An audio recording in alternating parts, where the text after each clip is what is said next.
الفنان عادل عمار رئيس المهرجان، طبعا بقول لك مليون مبروك على الدورة ال 13 من عمر أوسكار ايجيبت. أهلا وسهلا بيك، وألف ألف شكر ليك وعلى مباركتك للمهرجان.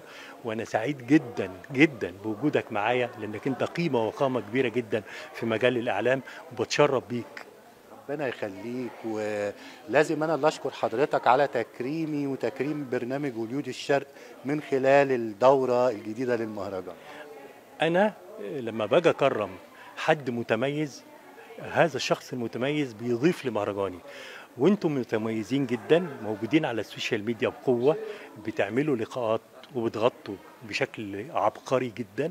فأنا مبسوط إن أنت معايا، ومبسوط بتكريمكم، لأن ده إضافة ليا زي ما بقول لك. ربنا يخليك، احنا اسعد يا فندم. طبعا يعني المكرمين النهارده برضو يعني اخترتهم بعناية، مش كده؟ انا المهرجان عندي بيكرم في الدوره دي طبعا بجانب الاستاذ عادل مبارز، الاستاذه منال سلامه، محسن. الفنانة الجميلة جميله جميله بجد، قلبا وقالبا يعني.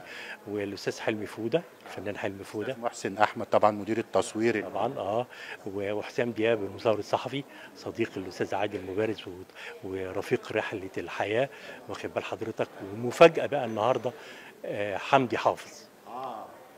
الله.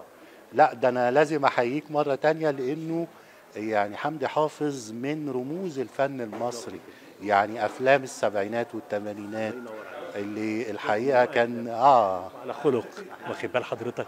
فانا جايبه عشان اكرمه في الدوره دي. انا ليا في كل دوره كده خطوتين ثلاثه كده، بيبقوا مختلفين شويه. حاجة بتعمل بالظبط. يعني انا مثلا في دوره من الدورات كرمت الدكتور عزت ابو عوف رحمه الله عليه. كان صديق عزيز يعني، رحمة الله عليه. تتخيل حضرتك ان هذا الراجل لم يكرم من مهرجان القاهره السينمائي، لا هو عايش ولا هو ميت. طبعا يعني من حوالي 4 5. فانا عملت له دوره، واخد بال حضرتك، باسمه.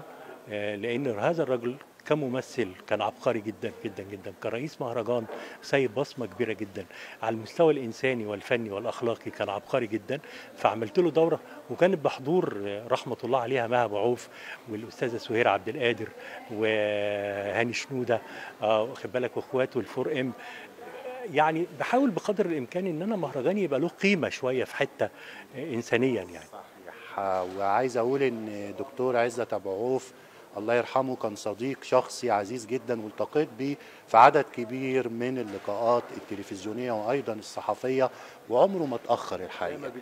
وحتى في عز مرضه لما كان بيحضر اي حدث فني كان دايما بيرحب ان اسجل معاه، ورغم تعبه ورغم انه ممكن يبقى مش قادر يقف، لكن يعني عشقه للفن وتقديره للاعلام كان دايما بيخليه ان هو يعني يستجيب لما بطلب التسجيل معاه. الله يرحمه، فنان بدرجه انسان بامانه يعني، وكان مجامل